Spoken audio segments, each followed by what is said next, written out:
Alright, what's going on, Nitro Ninjas? It's your Grandmaster NikkNitro, and today, I've been putting this off for a couple of days, for other reasons, but finally I'm getting into it.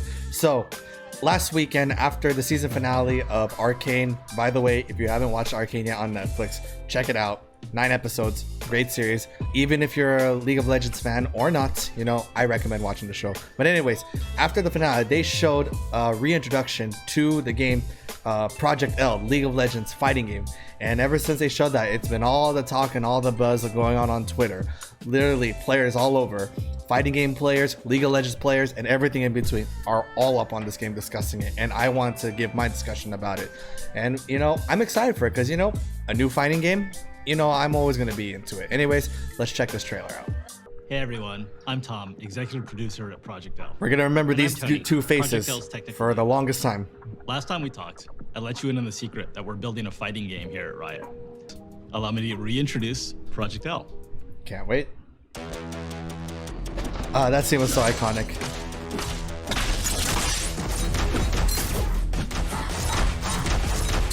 This honestly looks so sick right now. Like, I actually really like this a lot. This looks so good. The 2v2 aspect, like Marvel vs. Capcom Infinite. I'm not gonna lie, Echo looks so ninja-like. Ari's got good aerial combos. Project L will be an assist-based fighter. You'll build and pilot a team of 2 different champs. We feel like this is the right foundation to build a game that rewards very similar to like Skullgirls and like whatnot. Decision making on top of strong fighting fundamentals. So with that, this definitely is gonna leave a lot of room for freedom and whatnot, just like it did in Marvel vs. Capcom Infinite, Dragon Ball FighterZ, and Skullgirls.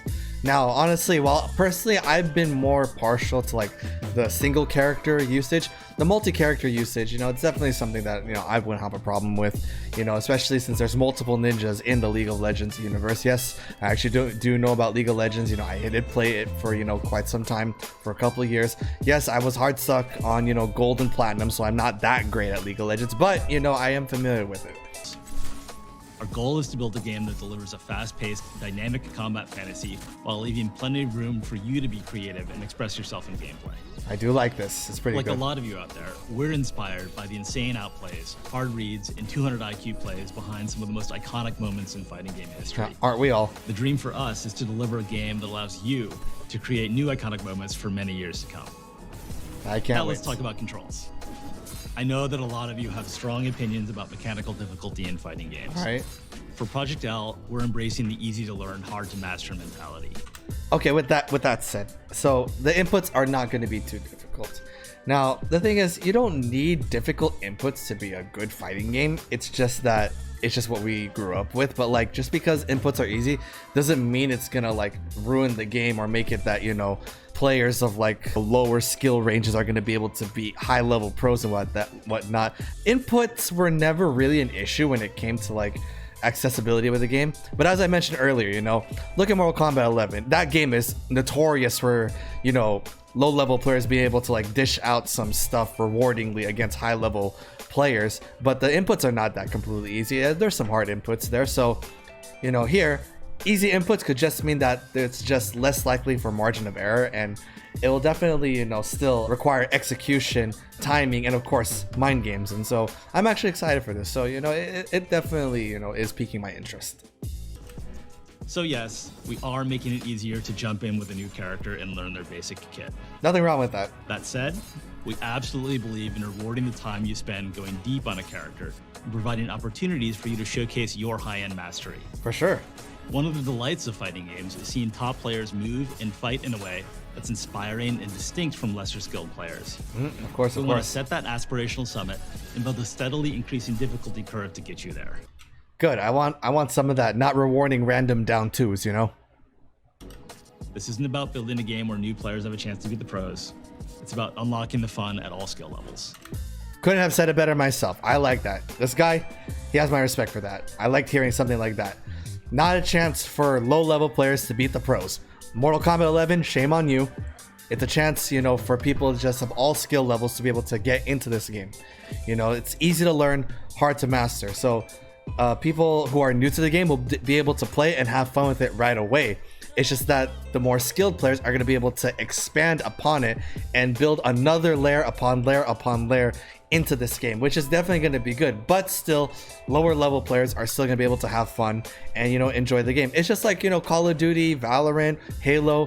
You know, there are people of lower skill levels, but they're able to have fun. Then there's obviously players of higher skill levels who obviously just execute things better. It seems like Project L is going to go the same approach, and, you know, I'm actually happy about that. Echo is a punk genius. He's a brilliant inventor who... Look at that movement. I love that movement. Rewind his own mistakes and stay one step ahead of his opponent. The centerpiece of Echo's kit is his Chrono Strike. It's a forward-moving slash that's a pretty good poke and a combo ender. That's so good. When Echo slashes with Chrono Strike, he generates an after image that he can rewind back to anytime in the next few seconds. Okay, as I said, I know it's still too early to talk about how good a character is and the game's not even done yet, but still, let's just talk about how awesome Echo looks right now, and especially with, you know, his Chrono Strike and his after image and his rewind. It adds so much utility to him for a lot of things, covering up mistakes, generating mix-ups, providing setups. You know, Echo is an all-arounder pretty much, and for sure he's gonna have his grenades like they do in the League of Legends game, so he's definitely gonna be a huge setup character, fast movement, great mix-up potential, and also great confirms, which can lead to, you know, damage and combos. So Echo just looks like a solid all-around character, good for everything, very ninja-like. And well, as I said, if you, spoiler alert, if you saw that scene from Arcane when he fought against Jinx, he was so ninja there, and I absolutely loved it. The match. You can use the rewind to double down on your first slash, make a different choice, and branch into a high committal launcher. Echo works Look at just that. fine Look as at the a mid-range setups. zoner, but he really comes The online when you mix-ups, take full man. advantage of the rewind ability. He can vary the timing. You of could the shoot rewind his to grenade. mix up That's his so opponent, sick. Recover for assist attacks made by his teammates. And in the right hands, rewind can also be a strong combo extender. Look at that. It's gonna be And then so there's great to Time play Winder, him. Echo's Time Grenade. Time Winder works great for basic zoning and combos. The real payoff comes when you're able to throw Time Winder That grenade from is range, gonna be giving so him a chance awesome. to charge up and explode into a time So distortion many good field setups. that slows Echo's opponents for the next few seconds of the match. For both of these moves, our approach is to give you a tool with a clear primary role, with lots of potential for extra utility when you use it in the right Look situation. at that. He can play footsie Now, so well. while gameplay is obviously super important, high-quality netcode is essential for any great fighting game. So this is an area where we're investing big. Netcode. Netcode's important, especially since, you know, not everybody can go to like offline events, tournaments, or locals. Now, don't get me wrong, I still believe that offline play is always the most superior. It's definitely up there, the very best experience of any, you know, fighting game, whatnot. However, as I mentioned, not everybody has the means, the funds, the capability, you know, or nor the time to be able to go to offline events, locals, whatever, tournaments. You know, so that's why we rely on online to be able to, you know, sharpen our skills and polish ourselves in these games and fight as many players as we can through online. So online netcode is definitely very important. I'm going to turn it over to Tony, and he'll walk you through some of our networking foundations. What you got for us, Tony? Netcode has been a top-of-mind topic in the FGC for the past year, Yeah, we talk about netcode a lot on Twitter. especially since we haven't been able to gather for live events. For Project L, we've designed our entire networking stack to deliver the same highly responsive gameplay that you'd get playing offline. Of course, this starts by using rollback networking at the core. There it is. Man, my man. Rollback. Already off to a good start. I like this. Rollback does a great job of maintaining a consistent low input delay across a wide range of pings. Guilty Gear definitely feels that way. I love Guilty Gear. It's been great with rollback. Mortal Kombat also has rollback. I have to give it to Mortal Kombat for that. You know, Mortal Kombat 11, you know, as bad of a game it is for me, you know, Mortal Kombat 11 still had a really good netcode. That's why for the past 2.5 years, I've been able to have match after match after match after match because of rollback. We've also developed a new networking model that enhances the benefits of rollback with core technology developed by other games at Riot. Okay. We'll route network traffic between players through Riot Direct. That's going to be actually very, very good. Riot Direct. Overseas connections, you know, be able to play Nick versus Ninjas with everybody, you know, all over the world with Riot server. You know, this is going to be really, really, really good. This is really good. Our internal network already being used to minimize latency in League of Legends and Valorant. We're also actively managing a player's connection to their opponent to ensure a consistent, fair play experience. If their connection is laggy or drops packets, their experience will suffer, but yours won't. Couple things I want to dissect right there. First of all, just a little joke aside, you see that guy who's with the frowny face? You see what's above his head? That's a Wi-Fi signal. So guys, no Wi-Fi, get a LAN cable before this game comes out.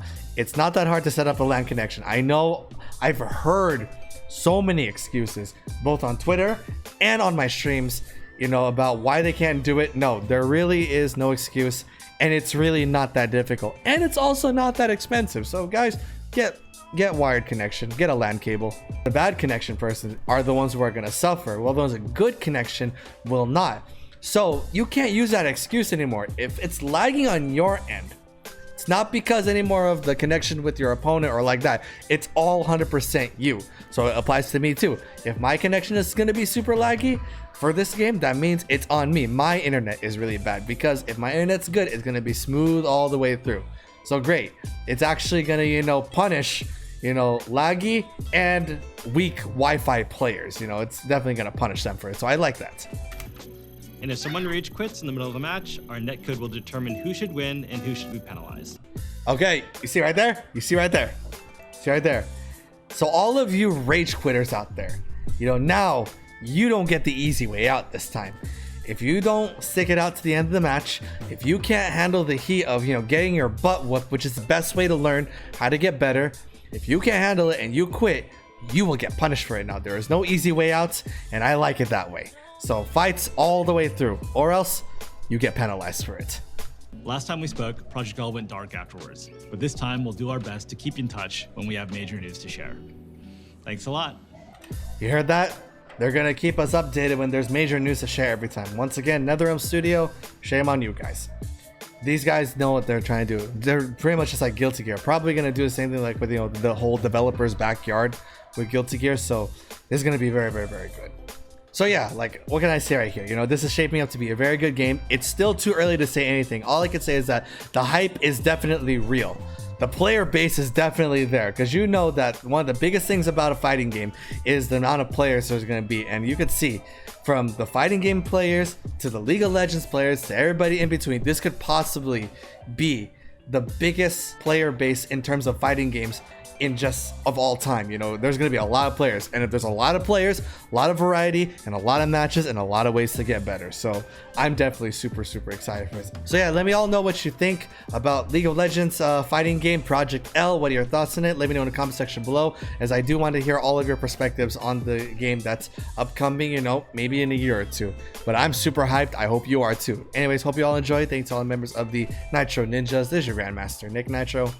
Stay awesome, my ninjas.